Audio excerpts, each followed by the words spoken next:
let's take a look at what's coming up on tonight's programme.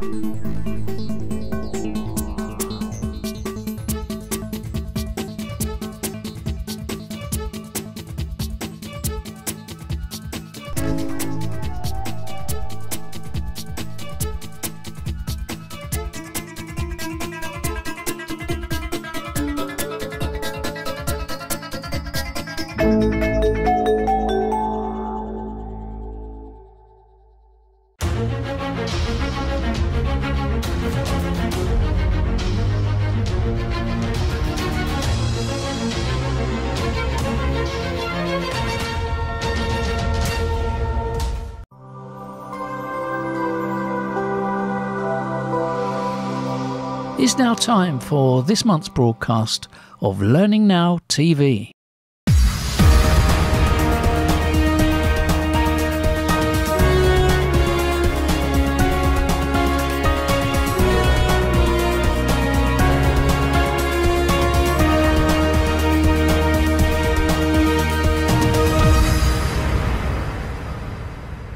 Welcome to the 2nd July programme of Learning Now Television. Nigel, what's up? Well, we're going global today. Global in the sense that we have Micho Ockers from Australia setting the scene for us about what's going on generally in L&D there. We've got Jane Bozarth from the Learning Guild from the US. Jane is discussing a recent research report that she wrote. And then Sarah Radcliffe, a bit closer to home, discussing how her company pivoted and how she helped that pivot when everything closed down and they had to move their whole business online. And of course, Martin Cousins is back with another fascinating research report. Enjoy the show. Yeah, enjoy the show.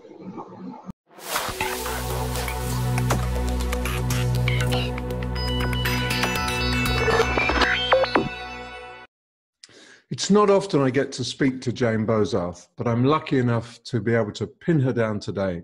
We're going to have a short conversation. Jane is the research director of the Learning Guild, or the recently renamed Learning Guild. And as research director, she produces one report a month. It's an astonishing output, and they're all good. But the one I want to focus on today is the one about learning experience design. And what it's called is Less Content, More Learner. And it's an overview of learning experience design. And that's exactly what it is. Jane takes us through the history. So first of all, welcome, Jane. Thank you. It's always lovely to see you, Nigel. I'm sorry we haven't had more chance to interact lately. We should do that. That should be a memo from the... Yeah, you come to London. I'll come to Durham. Now, why did you decide to focus on learning experience design? What was the nugget, the gem there? I know this will be disappointing, but in this case, I don't really have a gem or a nugget that kicked this project off. The Learning Guild had scheduled an online conference on learning experience design and asked me if I would do a presentation reviewing the research. And when I started looking at the research, I found there was not much. It's a fairly new idea, a fairly new field. The earliest mentions I found were 2007. There's not really much in the way of an academic look back at learning experience design. There aren't case studies. There aren't a lot of those kinds of things. So the conversation then evolved into, well, could you host a panel with some of the experts who will be presenting anyway? And from that task, it grew into, there is a lot here, it just isn't where I was looking for it, and so it evolved into the longer report. Now, a lot of times I do have a nugget, like I want to look at why a myth persists, like with learning styles or with some things around personality type assessments, or we look at something that might be a hot topic in the field, like AR, VR, or microlearning, or something that's getting a lot of chat. In this case, it was more driven by the fact that we had an event scheduled near it. I think that's really interesting. And the point I want to make right from the beginning is this is research-based. It's evidence-based. You looked at the evidence. But let's go, the number one burning question is, I know you answered at the end of the report, so we're kind of going to the end and working backwards. What is the difference between instructional design and learning experience design. ID and LXD. Is it just buzzwords, or is there something there? Can you put your finger on it? I think there's something there. And one of my early concerns when I was reading through literature, and a concern that harks back to some earlier research we did. For instance, we did a salary survey last year in which I was looking at job postings for instructional designers, and it included everything from designing instruction, but also building web apps, creating graphics, designing AR experiences, building leaderboards. It was everything under the sun. And I was a little worried at some of the things I was reading where it said, well, we just need to rebrand ourselves and start calling ourselves learning experience designers. It's not the same thing. The terms are not really interchangeable. What I took away from the research, all the reading and the interviews with the experts and talking with people who were going to be on my panel,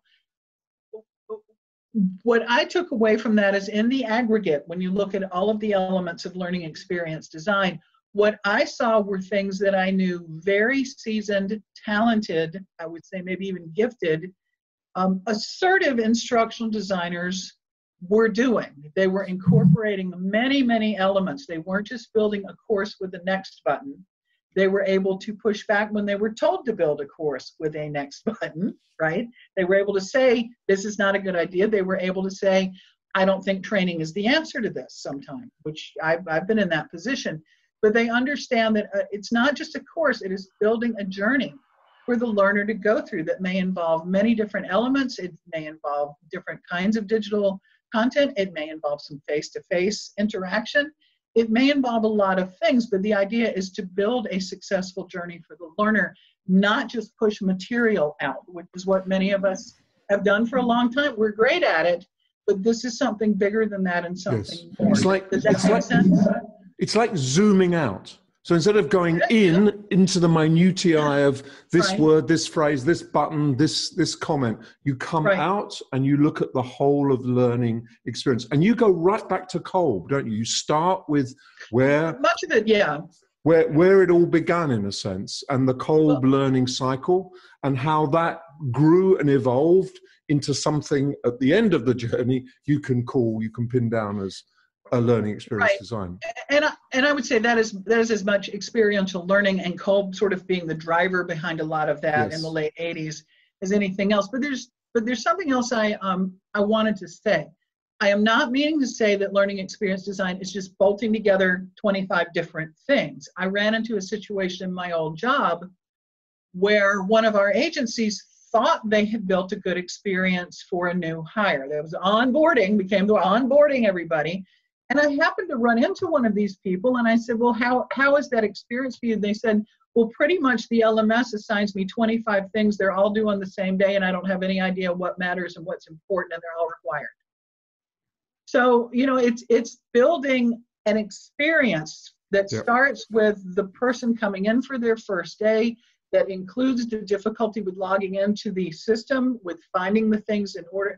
Am I making sense? It's not You are making sense. Here's a bunch of great stuff.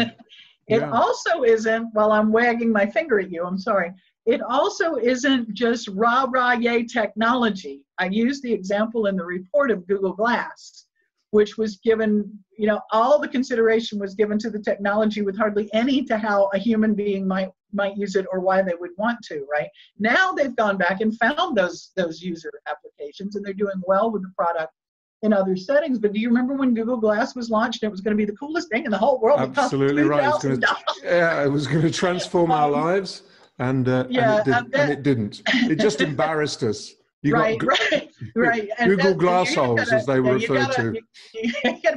But that's a great example of not really thinking about the user, not really thinking about the learner. So it's more than just bolting together lots of cool stuff. It's a thoughtful, planned journey to help the learner get from point A to point B, while also meeting the organization's goals. I mean, we got both sides to balance. I think that's very, very important. I think you've really nailed it. Now, you take it back to the origin of the term, which was Niels Flohr a Dutch learning As far as we technologist, know, essentially. yeah. As far as we know, yes, but that's as good a place to start.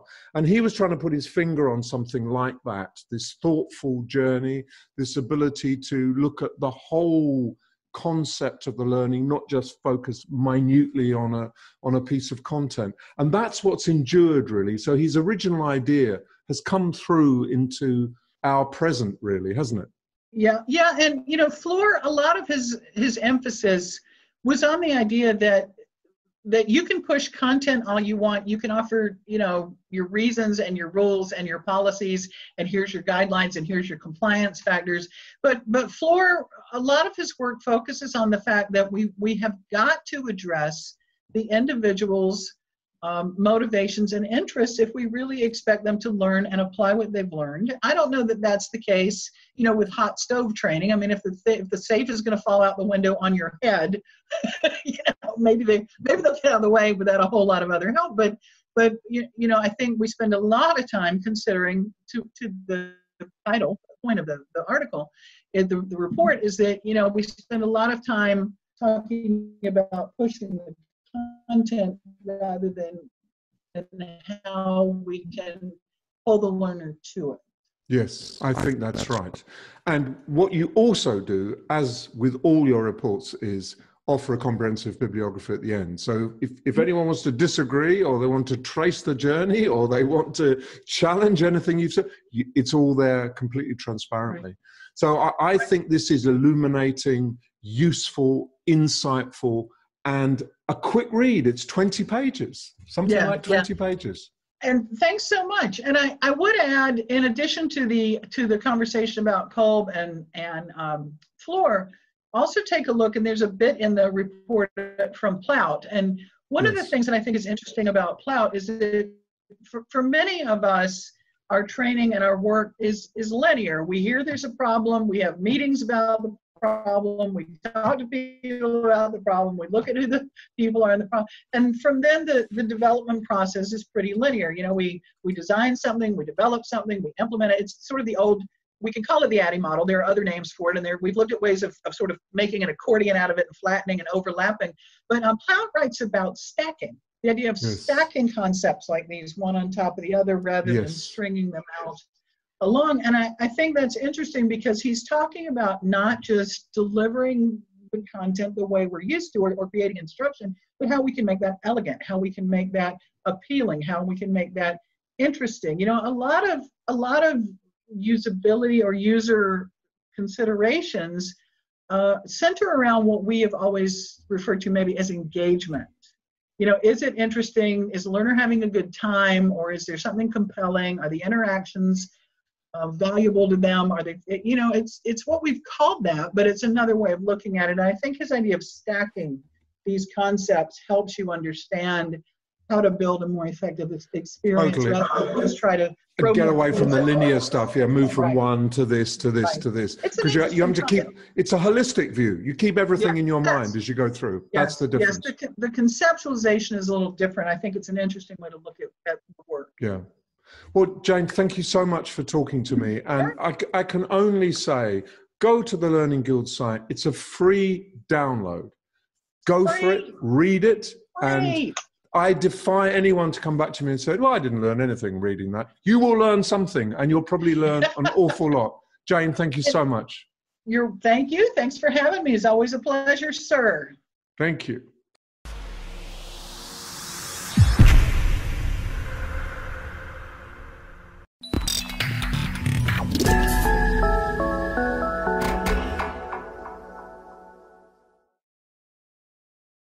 In the L&D world, we all know our biggest challenge is knowledge fade and demonstrating ROI from our training interventions. At Elephants Don't Forget, we use artificial intelligence to guarantee that what you train your employees, they learn and retain.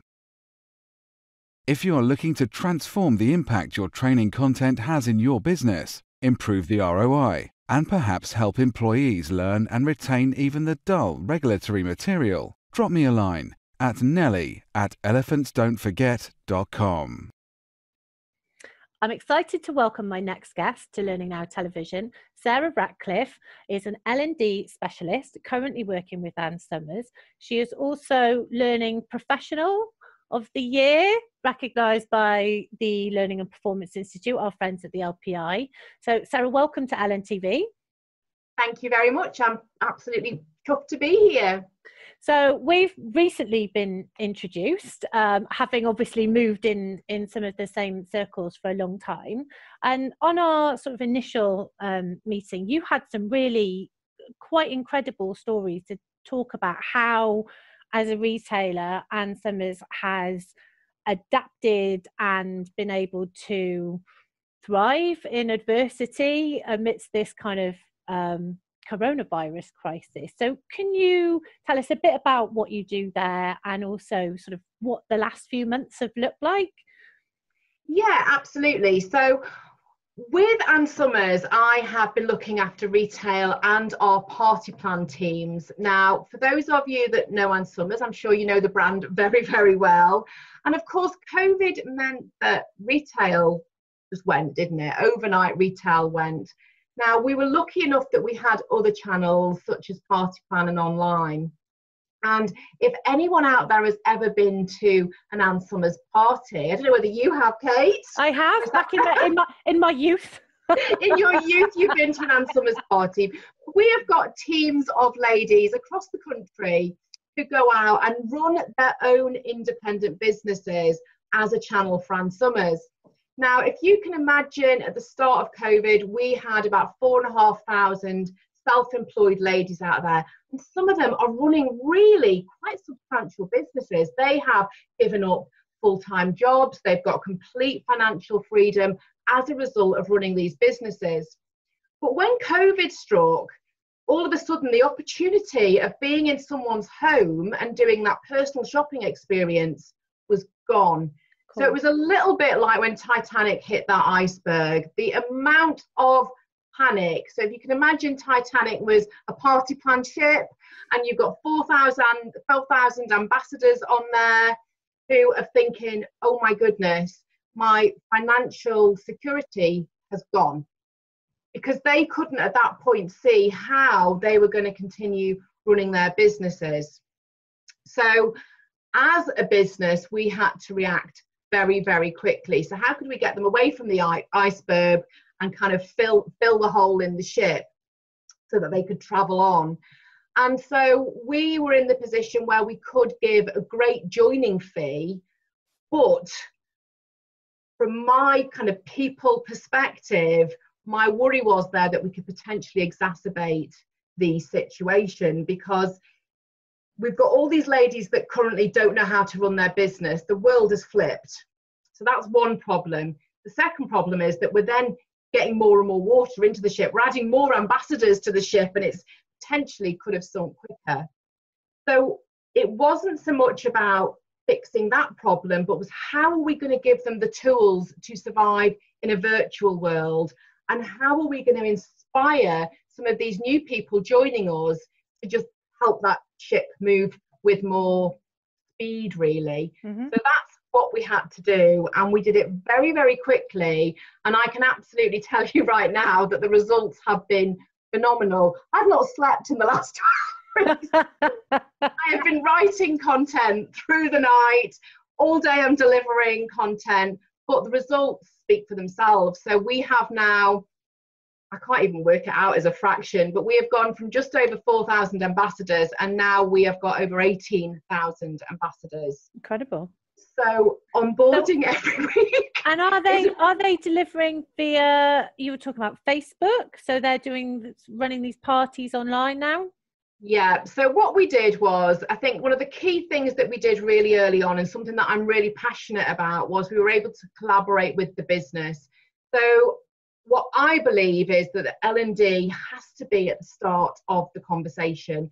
So you have to be talking at the conception of the idea, so that you can wrap L&D and everything that's useful around everything they need. And we were able to do that because kind of retail had gone. It opened up a few areas of the business that was really exciting. So we had stronger access to marketing. We had stronger access to the comms plan. And we were able to pull all that together around the L&D. So we then brought it into a virtual world where they could do virtual parties, but they were scared.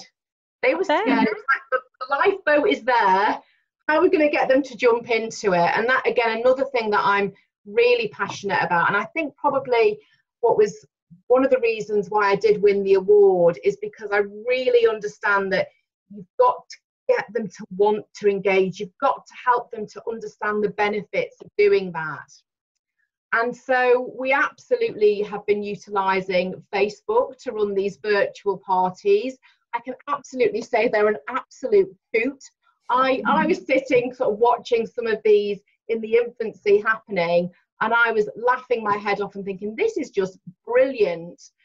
And which is what it's all about, I suppose, isn't it? It's about bringing that that sort of party feeling, you know, to whatever the delivery mechanism is, right? Totally. So it's about how we do that, but then how do we make it easy for all these ladies that are nervous, they're scared. Then you've got ladies that are brand new into the business. How are you going to get them to jump on that raft? Because actually it can be a bit scary if you haven't perhaps worked for a long time, or you've not done live work like this.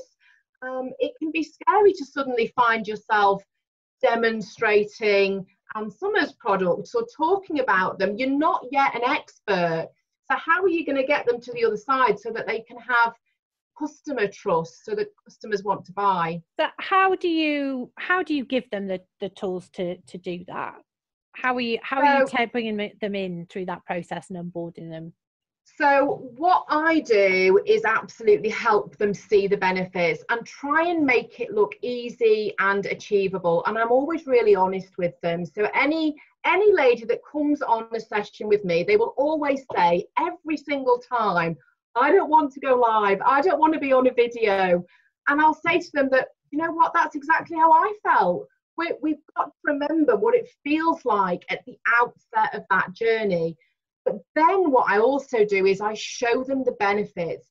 So all the time we're delivering, I will get snippets of video, snippets and quotes of people that have gone, oh my goodness, I attended this learning session.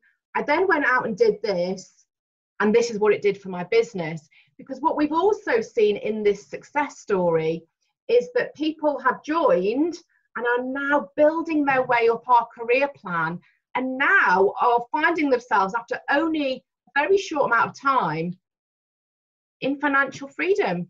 And Summers, they are the reason that so many hot tubs have been sold, because it's our girls that are buying them, because they're doing so well. So in terms of the success, not only have we hugely grown our base, we're nearly 300% up in sales in Party Plan as a result. And at the same time, you know, your retail stores are closed, aren't they? So at the same time, our retail stores are closed. Yeah, so huge. So what advice would you potentially give to, I mean, not necessarily a retailer in the same position, every context, every organization is different, but you know, what advice would you give to organizations out there who haven't been able to maybe pivot and move as quickly as Ann Summers? So first of all, you have to really understand your people. You have to understand, what do they need right now? What's going to make their job easier? Because we are working in learning and development, but ultimately we have to work hand in hand with the needs of the business. The business have got to get a commercial return, or there is no business. So we need to put all that together and then make it easier for our work colleagues, in whichever way that they work with us. We have to make it easier for them to do their job. And that is what we did. So they were almost looking at brand new roles. They joined Party Plan to go out and party in people's homes, which they were comfortable with. And we were now asking them to become kind of online presenters. And so we had to make that look really easy and achievable, and show them the success that they could have at the end of it. And what about, just very quickly, what about some of these channels, like using things like Facebook Live to kind of reach people? Is that something that you've had to learn in this time window as well? So something that we are limited. There are limited resources sometimes in L&D, as loads of people will absolutely know. And so I'm quite frugal. I'm from a farming background, so if I can make something out of something, I will. And we've been utilising Facebook for quite some time now, because the great thing about using a social media platform is that collaboration. It's about getting people talking, sharing their experiences, being able to stretch each other a bit and work out what's going on. And so we use Facebook all the time for that collaboration.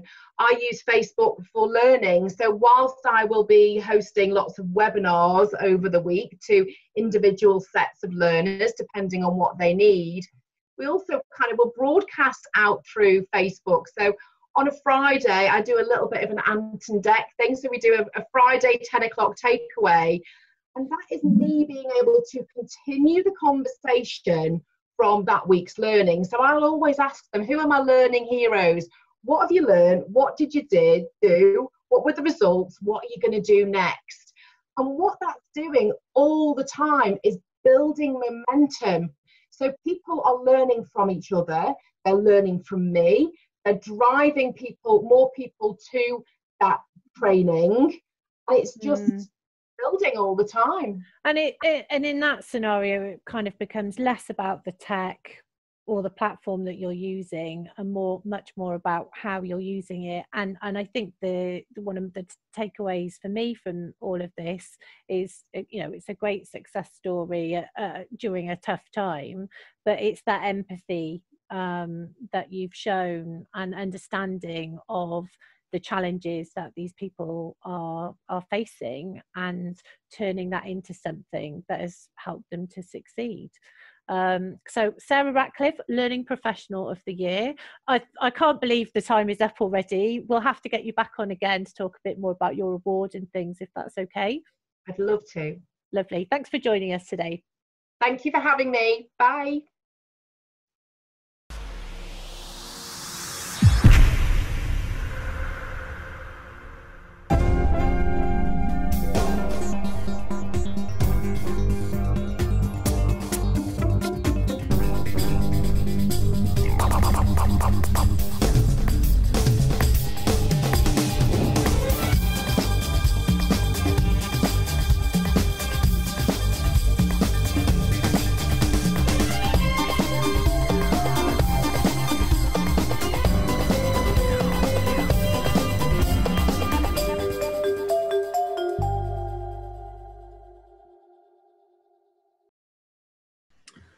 And this week, Robin Hoyle takes issue with an anonymous L&D practitioner who said L&D leaders should stop reading L&D books and start reading business books. I actually think there's value in reading both, but let's hear what Robin has to say. Joss Harrett's made a brave statement on Learning Now TV last month, in which he said that we need to ensure that we are aligned to the business, and we can only get aligned to the business if we stop reading L&D books and start reading business books. And I thought, well, given the number of contributors on Learning Now TV of people who've written L&D books, that's a pretty brave statement to make, but hey, well done you, Joss. The trouble is, it's also a bit of a nonsense thing to say. It may just be a glib throwaway line, but it undermines the rest of the argument that he and his colleagues were making, that we need to fix and change the way we do L&D if we are truly to achieve business impact on a repeatable and regular basis with the organisations who employ us. And I wouldn't disagree with them. In fact, I haven't read an L&D book for the past 15 years that would disagree with them. Yeah, there's been a few howlers there that are still wedded to the classroom and the idea that all learning and development happens at the end of a PowerPoint. But nobody's really been saying that for a long time now. In fact, most of us have been driving into the car parks of large corporate headquarters around the world. We've been walking into their fancy receptions. We've been waiting for a meeting, and while we've been doing that, we've picked up their annual report, and the annual report has got a statement there made by the chair of the board or the chief executive, which says people are our most important asset. Heartened by that message, we then walk into a meeting and we outline how we can harness informal learning, how we can build opportunities for people to learn from each other, to share their experiences, how we can build learning into the workflow, how maybe the solutions to their challenges actually don't require a learning intervention at all, but maybe some other way of reorganizing things. And what we get back across the conference room table very often is, yeah, but can't we just have a course? Can't we just send people away for a couple of days to a nice hotel? In fact, I've seen this venue which is out in the middle of nowhere and it looks absolutely fantastic. Can't we just run a course there for a couple of days for people? They'll really have a great time, and it's even got a swimming pool. And you think, okay, so we're now part of the tourism industry. We're part of the perks that executives or junior managers get for being around long enough. But we're not actually there to change performance. We're not there to build capability. We're not there to achieve the strategic vision of the organization. And so the problem is not so much that in L&D we're not understanding the business. It is despite the fact that they say in their annual report that people are their most important asset, the understanding of the other functions within the organization around how learning happens, around how behavior is changed, around how performance is enhanced and improved, and how people can work more efficiently, more effectively, smarter, not harder, and achieve their KPIs and achieve those results. That understanding is pretty absent around most of the rest of the business and the other functions that we work with. It's really difficult to say, yeah, the way that your managers interact with people, that's the bit that needs to change, not what your people are trying to do. The way in which you learn how to do things on the job means that people have the opportunity to fail, to try things out, to experiment, so long as they share their experiences and share their experiences with their peers.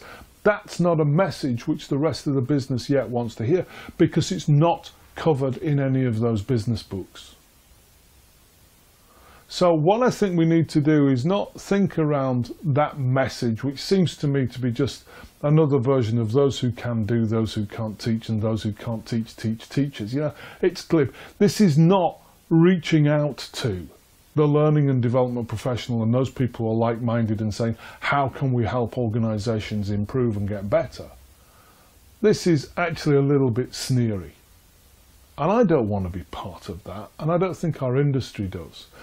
And the stuff that they were saying was not that new. In fact, harnessing informal learning and building opportunities to link formal to informal learning was being done in Turkey in the 11th century. How do I know that? Well, it appears in my book called Informal Learning Organizations, because I found that out while I was doing the research for that book. And of course, if I'd read more business books, I wouldn't have known that. I found that out because I'd studied how people have learned and developed things over the centuries. And maybe if the team in Tulsa had read a few more learning and development books and a few less business books, they'd know it as well.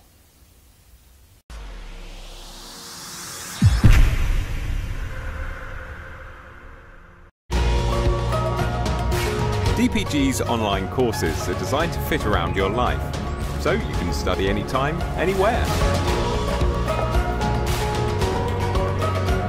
Get in touch now for more info.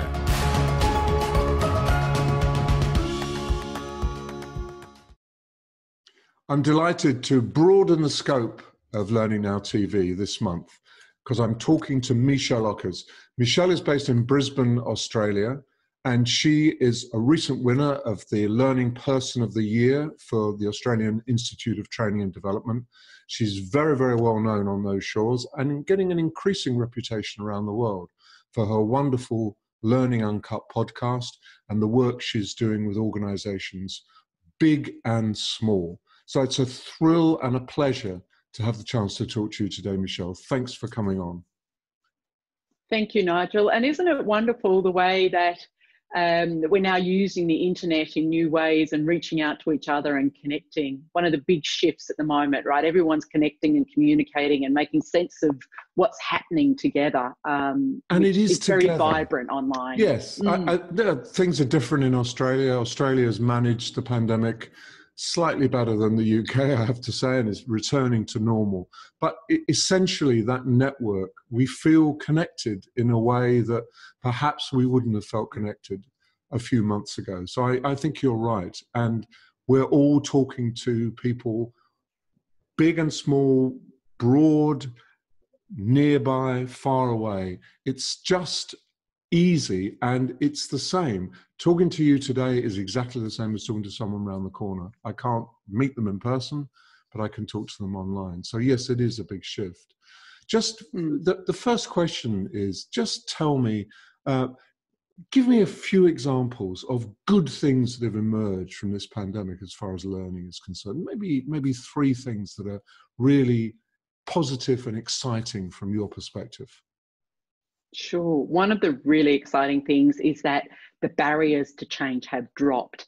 And when I talk about barriers to change, a lot of people think about technology and the difficulty of implementing technology. I think what's been shown is that the barriers to adopting technology are actually a lot lower than people had thought. And it's about stripping out bureaucracy and simplifying decision making, because the tech is there. It has been for some time, but the real barrier that's dropped is resistance and cultural resistance. So that would be the one big shift. And I've seen a lot of learning professionals who've been chipping away at change for years, all of a sudden being able to accelerate change because others are willing in the organisation to try new things, or some time to experiment. So that would be the first big call out.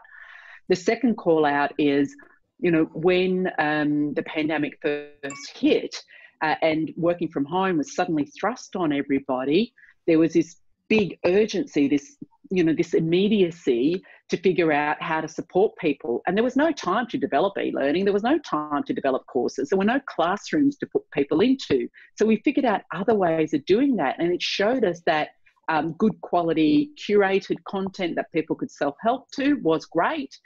Short, sharp sessions to support people and helping people to connect. And that connection has been the really critical thing, I think, for organisations that have thrived.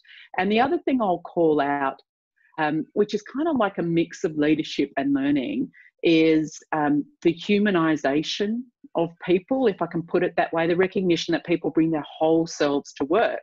And right now, work is in their homes for many people, and we see their whole self. We see the family popping in and out and so on. But, for leaders who've been able to take the effort to communicate more, to show more of themselves, to be a little bit vulnerable, a little bit authentic, that's encouraged others in the organisation to kind of relax a little bit and to connect more with others. So again, communication and connection, I think, are the big shifts. And that is not just about work, but that's also about learning. The other third one I'll call out, I don't know if it's 3.5 or 4 or 3, but anyway, is with the emphasis on collaboration platforms and learning professionals now being able to look at how do we use collaboration platforms more effectively. What is a collaboration platform? Microsoft Teams, right? Okay, yes, it is. Yeah, as an example. So, yeah. And it's not about it being a learning platform. I've been an advocate for a long time that if you want to build collaboration into your learning, don't shove people into a learning management system. Find the spaces in their work where they collaborate and utilise those and support them to shift to working in more collaborative, open ways, to sharing knowledge through the platforms that they're already using. Yeah, and the great thing about Microsoft Teams is that it's become an ecosystem, that there are at least 50 pieces of software that plug straight into it. So you can actually use it as a core, and you can bring your learning and your sharing and SharePoint, and it's a resource hub rather than just a way that people can meet each other online. So I think you're right there. Now, What about you? Tell me one really interesting project that you've been involved in the last few months. Something that you would never have got the opportunity to do, or would never have come as in the previous world. I think I'll call out an example of a project I did through my podcast. So it's not a paid product. It was about a connection and community contribution. But one of the things I was concerned about when we were first forced out of offices into remote working en masse was learning people are going to have to adopt new practices. You know, the last Emerald Works, previously Towards Maturity benchmark report, showed that over 55% of learning in organisations at the end of last year was still happening in physical classrooms. So for many learning teams, they were going to have to adapt their approach into the virtual world quickly, or to scale up things they weren't used to doing.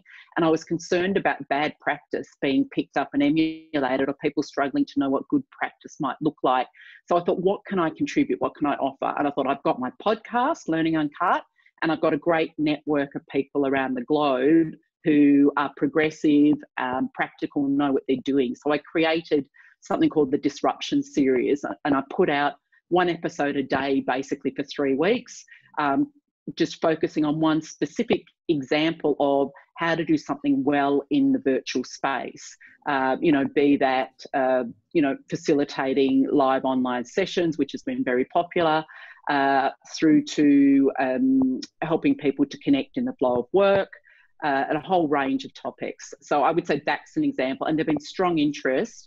And off the back of that, a lot more conversation being generated, a lot more people reaching out to me, and I've been hosting a lot of conversations. Yeah, and good, congratulations. I think that's the right thing to do, is step up, help, because people were struggling, particularly at the beginning. There was, I found, you know, massive amount of panic, people just not knowing which way to turn and having sometimes huge pressure put on them to deliver, but they didn't know what they were supposed to be delivering and what the priorities were. But let's move forward. It was very disorientating. Very disorientating. Yes, I think so. And then people, it all stabilized. Going forward, work is going to change. I think we all agree that there's no way we're going to go back to what it was before. But finally, for you, what is a great example of the new world of work and L&D in a different relationship with the organization? How would you really see the best outcomes from that perspective? So one of the things that's really shifted so far is the use of technology. But we can't rest on our laurels and think because we've taken things into technology spaces online that we've done enough. What people are really craving is a sense of belonging, a sense of purpose, and they're critical to well-being. So connection is kind of the key theme for me.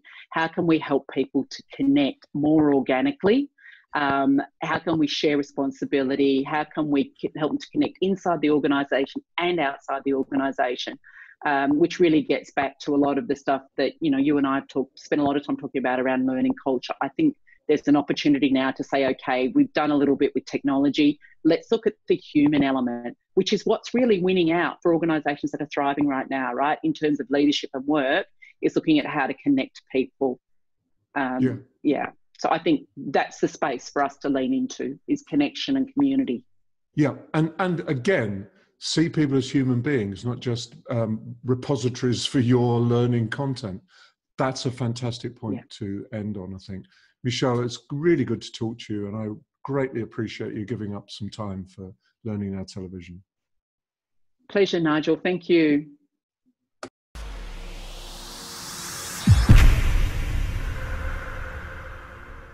Studies have shown that learning programs are now crucial weapons in the fight to attract and retain talent. Working closely with modern learning organisations across the globe, we have developed Learning Programs of Excellence, a prestigious award recognising exceptional, state-of-the-art learning programs. If you're a learning department or function, LPE will help you attract new talent. You'll boost your appeal as an employer by showcasing the calibre of your learning programs and development opportunities within your organisation. If you're a provider of learning, LPE gives you an absolute guarantee that your learning programs are capable of creating a lasting positive effect on performance and business outcomes. Get in touch with the Learning and Performance Institute now and begin your Learning Program of Excellence journey.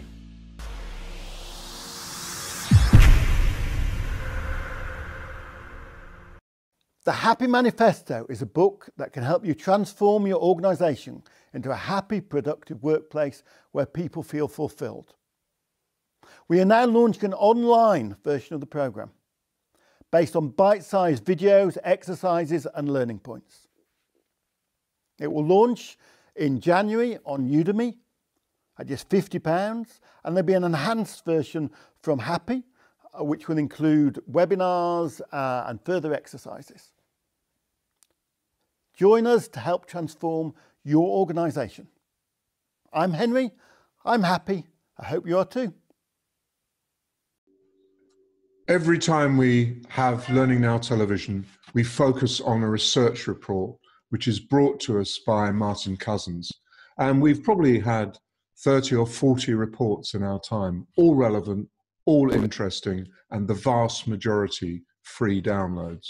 Well, today we're doing something special and unique. We're not picking one research report, we're picking on 3, and they all focus on L&D at a time of COVID. So let me just tell you what those 3 reports are, and I'll ask Martin whether they overlap and say the same thing or they completely contradict each other, or a combination of those points. So the first one is learning and leadership development during times of COVID from the Centre for Corporate Learning Innovation. The second is how is COVID-19 changing learning?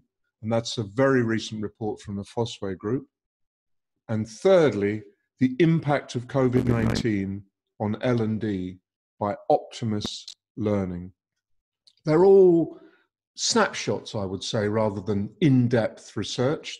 100 plus consultees, pretty much for all of them, 100, 108, 106. So Martin, tell us, why did you pick all 3? And is there a kind of consistent message or a very contradictory message emerging? Well, Nigel, I think there's a consistent message, and the reason I picked it and I decided to do it this way, this episode, is because I think we're at a moment of change for learning, and a hypothesis might be that there's no going back to what we used to do because COVID has been the catalyst for an awful lot of change. So if you took that as a hypothesis, how would you prove or disprove that? Well, one way you would do that is try and find some research that was taken and is taken during that period rather than before it.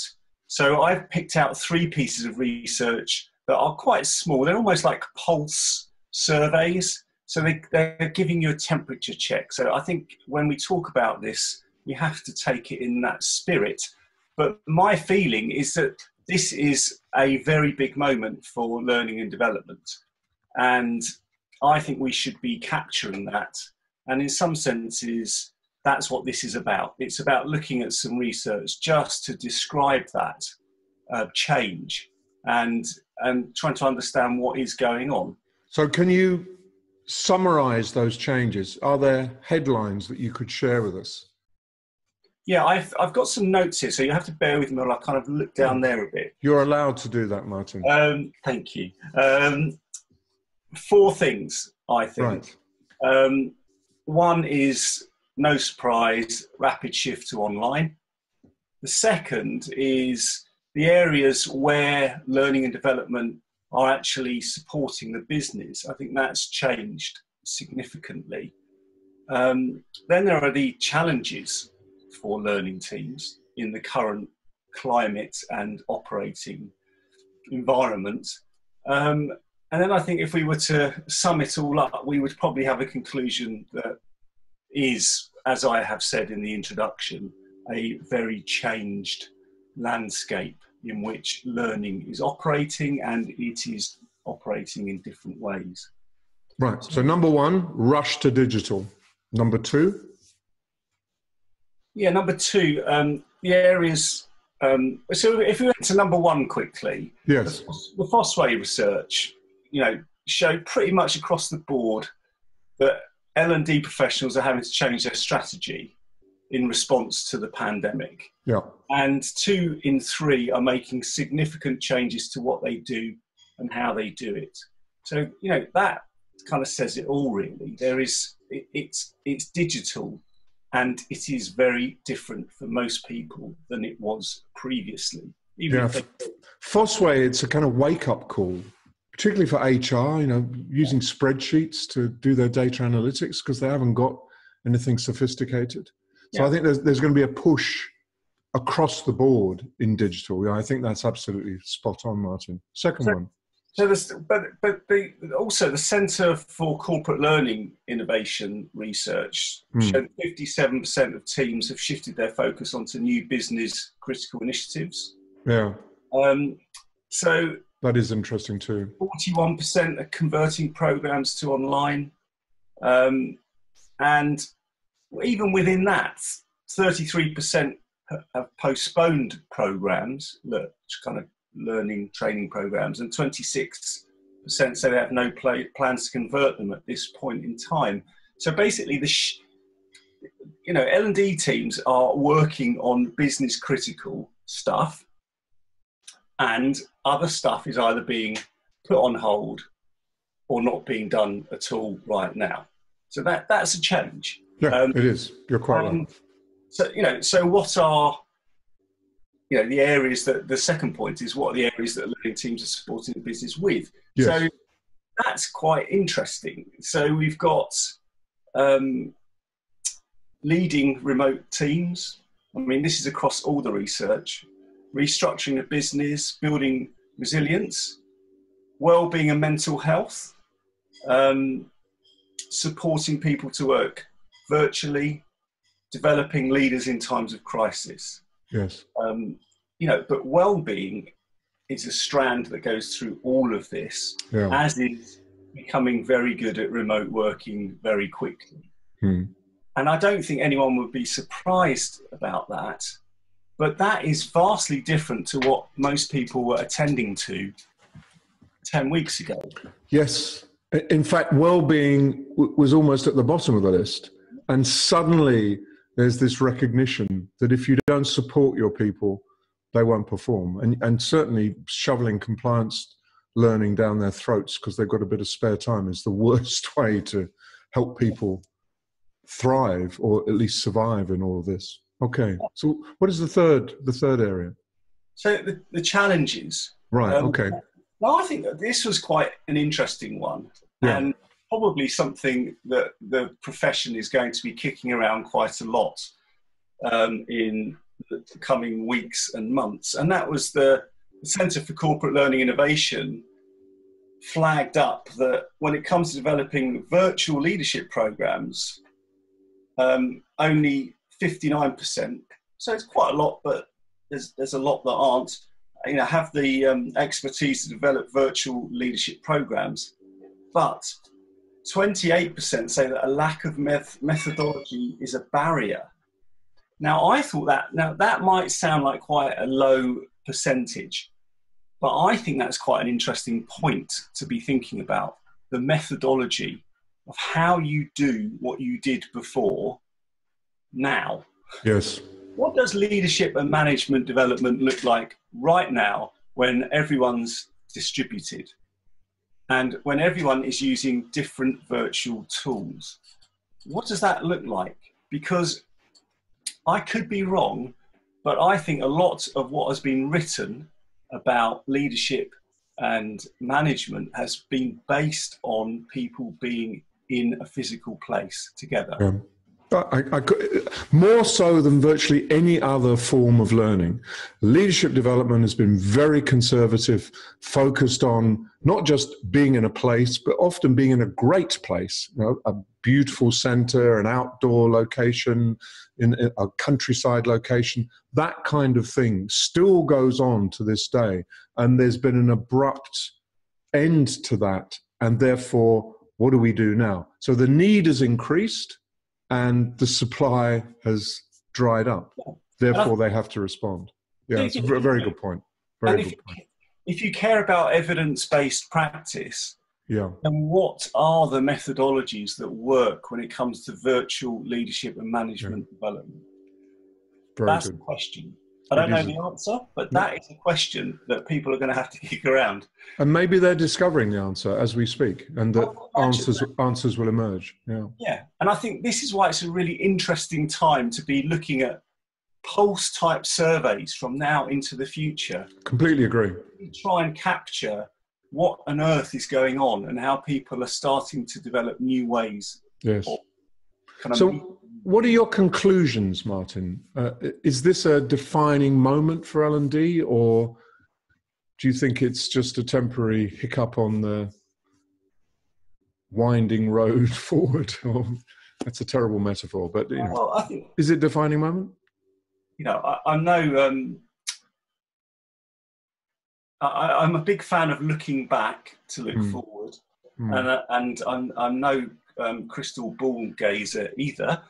So what I would say is that I think this type of research is showing us that learning teams are doing things very differently and are attending to quite different challenges right now. Yes. So they're doing different things in a different way.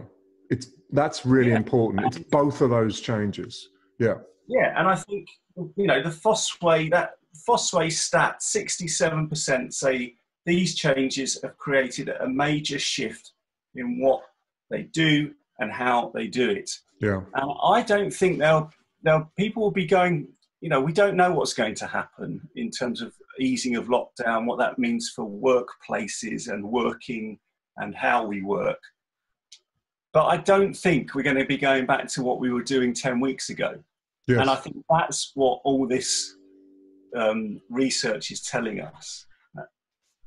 To me, that's my intuitive reaction to putting together the data from all the people I've been talking to, that this is a defining moment, and that in the stressful moment, L&D, a lot of L&D has really reacted very positively and been prepared to throw out the old in order to embrace the new and find space for the new.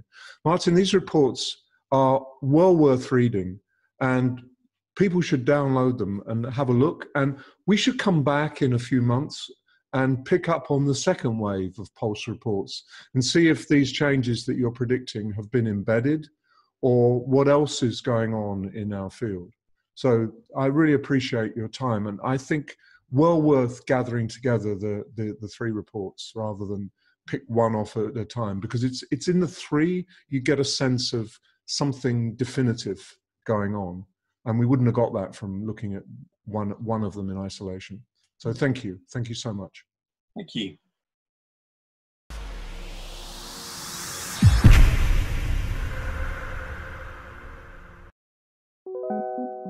Our learning experiences unlock potential, transform the performance of people and organisations, and help millions around the world build happy and successful careers. We change lives with evidence-based learning that works, sparking real change for real impact.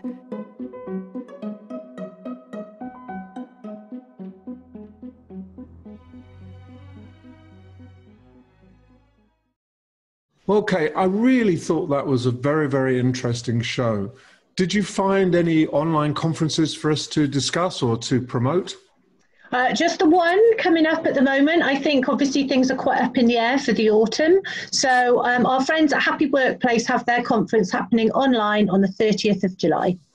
Good, that's excellent. And anyone else who has any event L&D related that they'd like us to promote, just send an email to us, and the email crawl is on the screen now. So, Kate, what was the highlight this week? What did you like best? Or what did you find most interesting, I probably should say? I think we've had a great show. I mean, Martin's always brilliant talking about the latest research.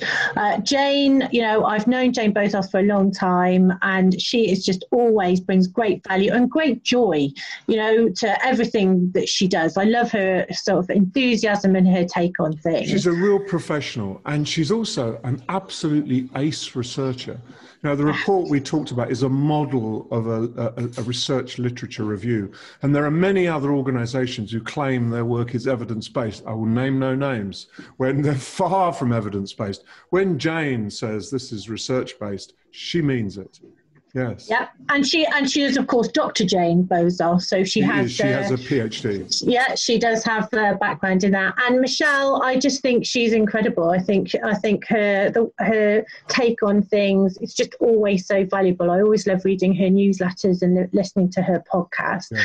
And then I think Sarah's story is just it's just kind of an exemplar for anybody to just make use of what you've got, and don't be afraid to pivot and don't be afraid to try something new, because she's delivering real business results with tools that she already had. So it's like the three of them, combine them and you have the model L&D practitioner engaged with the business and business focused, evidence-based, and able to work on really imaginative solutions. So that's a pretty good advert for them and for L&D and for Learning Now TV. I've got one word: goals. Goals, yes, exactly. It's a very good word, goals. All great. Thank you. So our next goal is to get LNTV back on the screens for you on the 14th of August. So we'll see you then. Bye.